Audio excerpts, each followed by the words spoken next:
La mayoría de las personas, la vocación es una especie de misterio que permanece en la persona y que se manifiesta de repente sin siquiera saber cómo. No necesariamente te necesita tener un ambiente propicio para que la vocación surja o que alguien se la aliente. En el caso mío, yo nunca vi una pintura sino como hasta los 25 años. Y no pintura exactamente, sino más bien libros de arte. Pero yo siempre dibujé. Ahora, eso de saber de arte, no había ninguna posibilidad que yo supiera de arte porque en mi casa no había ni siquiera un atisbo de que esto se practicara o en qué consistiera. Pero yo dibujaba. Como a los 25, 26 años por ahí, yo soy mueblista. Y tenía un taller de muebles por ahí por O'Higgins con Galvarino, ahí tenía mi taller. Y fui a ver una exposición en la antigua galería del sótano. Y ahí estaba exponiendo un pintor que se llamaba porque parece que murió hace poco, Jorge Carachi. Es un pintor absolutamente desconocido acá. Y yo fui a verlo y vi sus cuadros y mirándolos pensé, yo también puedo pintar. Tocó la coincidencia que al otro día estoy trabajando en mi banco y veo que está este señor parado afuera, esperando la micro quizá. Bueno, nos hicimos amigos. Sin motivado por el ejemplo, fui a inscribirme a la escuela de arte. La escuela de arte era esa primitiva escuela que se llamaba Academia Libre de Bellas Artes y que era absolutamente libre. Y ahí estuve un año, pero no hice nada. Me salí y durante los años que estuve en la escuela nunca pinté un cuadro. Es decir, que la escuela fue una especie de móvil de un motor y tuve un maestro fantástico que era Tolé Peralta, pero no el maestro que enseña a pintar, cómo mezclar el color, cómo está, no. Era alguien que le sembraba la semilla, esa era una semilla vocacional, que le despertaba anhelos, voluntad de trabajo, querer ser pintor. Eso se lo debo a Tole. De tal modo que después del año 60 ya comencé a pintar con más seriedad. El 60 hice mi primera exposición. Ese mismo año participé en concursos, tuve 2 premios y así seguí trabajando.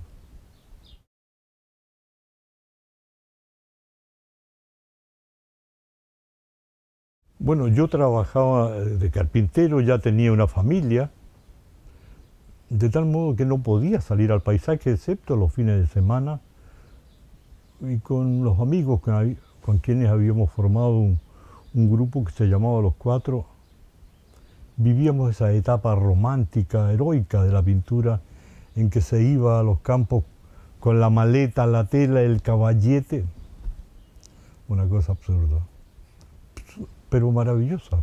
Tenía la obra, adquiría una suerte de matiz heroico que para uno era muy importante. Pero en la noche pintaba de preferencia bodegones, porque era lo que armaba en la casa y podía pintar después del trabajo. Pintaba en la noche. Pero más tarde, hasta no hace tanto, comencé a incursionar ya con más, de preferencia con el paisaje. Y ahora volví a retomar el bodegón. Pero mucha gente cree que yo soy pintor de paisaje exclusivamente. En realidad pinto de todo. Y eso es una cosa importante para uno porque le permite una mayor flexibilidad dentro de su propio acontecer, porque va descubriendo maneras nuevas también dentro de la variación temática.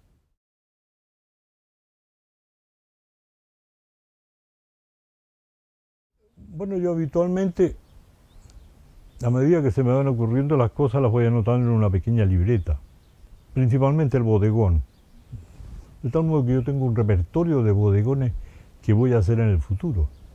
Porque para el bodegón yo armo una pequeña escenografía por aquí, dentro de todo este basural, armo una pequeña escenografía que es la que pinto. Y en cierto modo ocurre más o menos parecida para el paisaje.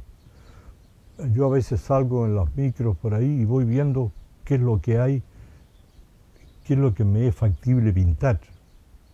Porque tengo que ir a ese lugar, mirarlo, a veces dibujarlo, pero habitualmente trabaja uno de fotos.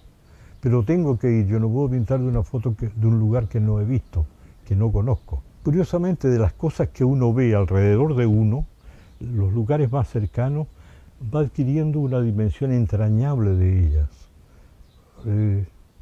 Hay una especie de pregnancia y una emotividad que los acercan a las cosas que uno ve. Yo, por ejemplo, no puedo pintar, he estado varias veces en Europa, veo paisajes maravillosos, nunca he podido pintar uno de esos.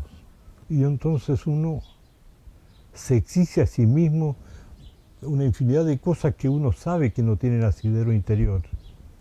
Por ejemplo, yo quisiera pintar unas ruinas que he visto en Italia o unos paisajes preciosos que he visto en España.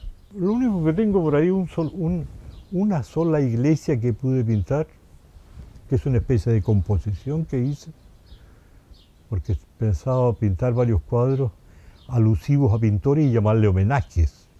Homenaje a Sorolla, homenaje a...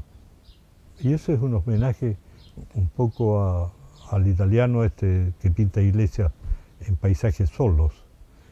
Pero no ha seguido, no me sirve, no me sale.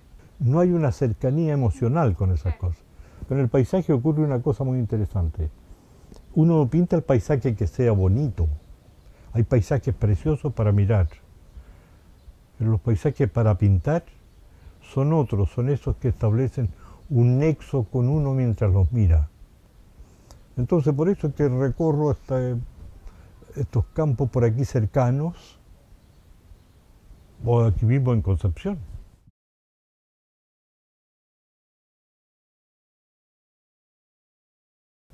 Lo que uno se plantea como autoexigencia es un proceso de ahondamiento, de escudriñar dentro de lo que hace para llegar a una especie de sentido que las cosas, ¿cómo poder percibir el sentido que entregan las cosas?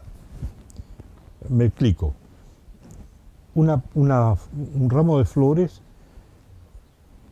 no es lo mismo como si fuera un objeto que otra cosa, pero este ramo de flores específicamente, de repente, cuando uno pinta, queda como transformado por una especie de misterio que emiten las flores. ¿Cómo aprender este misterio? Es el desafío que tienen, yo creo, todos los pintores. La aprehensión de la dimensión secreta de las cosas. Nunca lo consigue uno. No creo que nadie lo haya conseguido. Pero es el único intento que hace válida la voluntad de pintar. El tratar de buscar o contactar esta cosa que fluye hacia adentro y que uno también la percibe en sí hacia adentro. Yo me lo explico como un ahondamiento. En un paisaje a veces uno lo percibe en forma casi muy fugaz, pero a veces uno se agacha, levanta la cabeza y el cuadro, es decir, el tema está transfigurado, pero eso dura un chispazo. Después se pasa la vida tratando de repetir el chispazo, nunca consigue. Pero ese es el intento, yo creo que todos los pintores buscan lo mismo.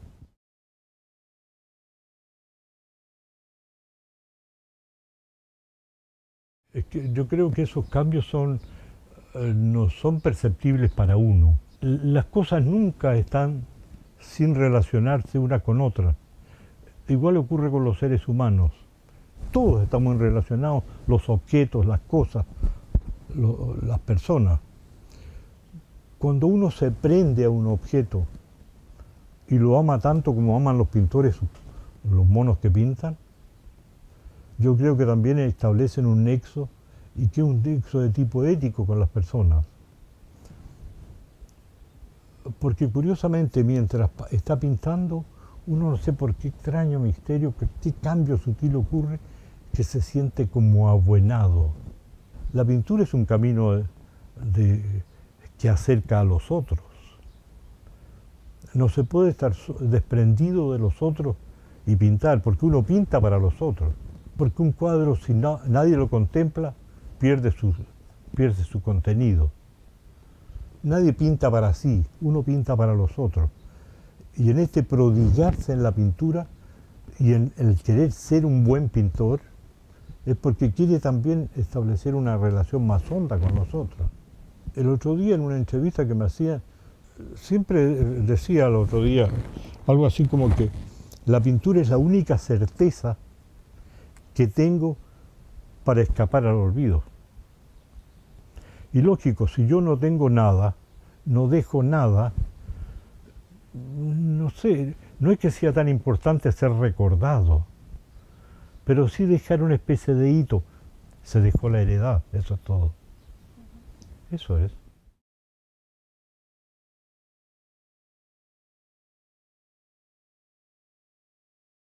Yo un tiempo, allá por el año 74, 75, comencé a dibujar. Es decir, siempre he dibujado, pero comencé a trabajar exclusivamente dibujos. Entonces estos dibujos tenían evidentemente un sello como de protesta por la situación que se vivía y porque no podía desprenderme de lo que estaba ocurriendo. Yo he sido siempre un hombre a la izquierda y por lo tanto tenía que manifestarme aunque fuese en la forma más débil posible. Lo hice a través del dibujo. Porque en los pintores hay dos actitudes. Se tiene una actitud social, una postura social, y se es militante de un determinado movimiento y se manifiesta de todos modos, o bien se pinta, pero se pinta y al mismo tiempo yo manifiesto como persona independiente de mi condición de pintor, yo manifiesto mi preocupación y mi protesta, por decir. Es diferente cuando pintores como los mexicanos, los muralistas mexicanos, de su obra la convierten en un manifiesto. Yo hago lo que tengo que hacer socialmente, lo hago integrándome a determinados grupos, asumiendo determinadas actitudes, pero mi pintura está un poco desprendida de ese contexto.